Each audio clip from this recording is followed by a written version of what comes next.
Revista Espírita. Jornal de Estudos Psicológicos.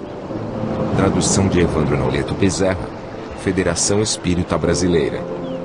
Ano 1. Março de 1858. Número 3. Confissões de Luís XI. História de sua vida. Ditada por ele mesmo a senhorita Hermance de Faux. Falando da história de Joana d'Arc ditada por ela mesma, e da qual nos propomos citar diversas passagens, dissemos que a senhorita de Faux havia escrito da mesma maneira a história de Luís XI.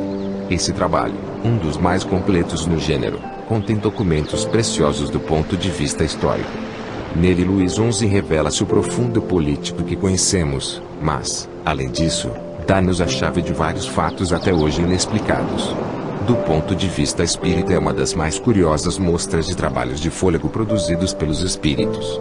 A esse respeito, duas coisas são particularmente notáveis: a rapidez de execução, 15 dias foram suficientes para editar a matéria de um grosso volume, e, em segundo lugar, a lembrança tão precisa que um espírito pode conservar dos acontecimentos da vida terrestre.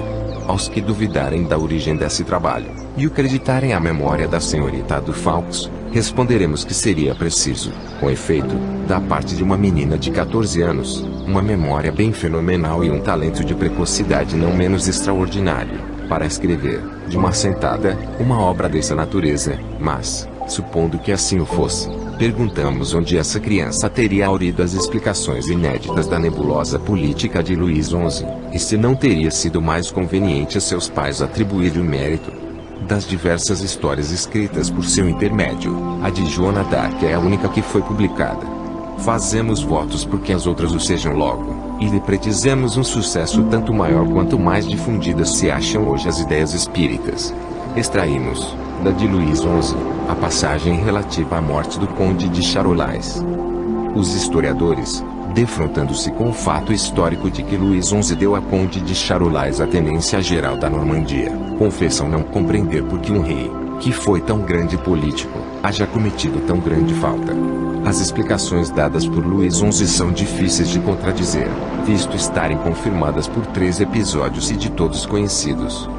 A conspiração de Constantine, a viagem do conde de Charolais, em seguida a execução do culpado e, enfim, a obtenção por esse príncipe da tenência geral da Normandia, província que reunia os estados do Duque de Borgonha, inimigos sempre ligados contra Luís XI.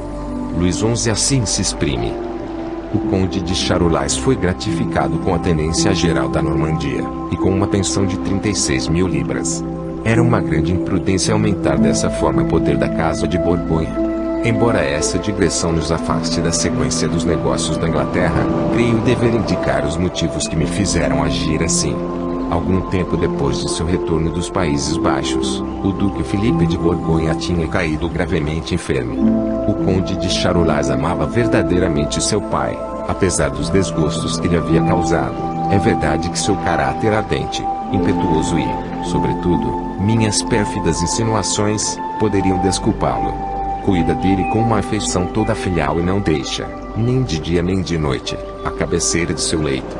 O perigo do velho duque me levara a sérias reflexões. Eu odiava o conde, e acreditava ter tudo a temer dele. Aliás, não tinha senão uma filha de tenra idade, o que ocasionou, após a morte do duque, que parecia não dever viver muito tempo, uma minoridade que os flamengos, sempre turbulentos, teriam tornado extremamente tempestuosa. Eu poderia ter me apoderado facilmente, se não de todos os bens da Casa de Borgonha, ao menos de uma parte, seja disfarçando essa usurpação com uma aliança, seja lhe deixando tudo quanto a força tem de mais odioso. Havia mais razões do que era preciso para mandar envenenar o conde de Charolais. A ideia de um crime, aliás, não me chocava mais. Consegui seduzir o copeiro do príncipe, Jean Constantine.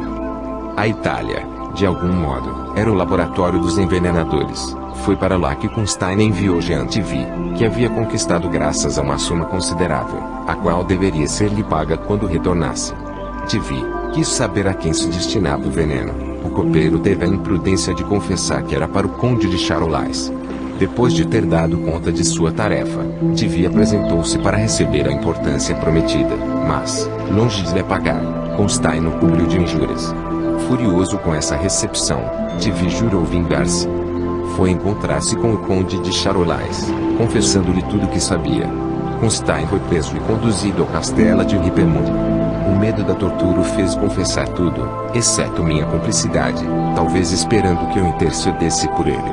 Já se achava no alto da torre, local destinado ao suplício, e já se preparavam para o decapitar, quando externou o desejo de falar ao conde.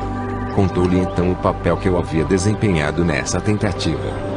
Apesar do espanto e da cólera que experimentou, o conde de Charolais calou-se e as pessoas presentes não puderam fazer senão conjecturas vagas, fundadas nos movimentos de surpresa que o relato provocou.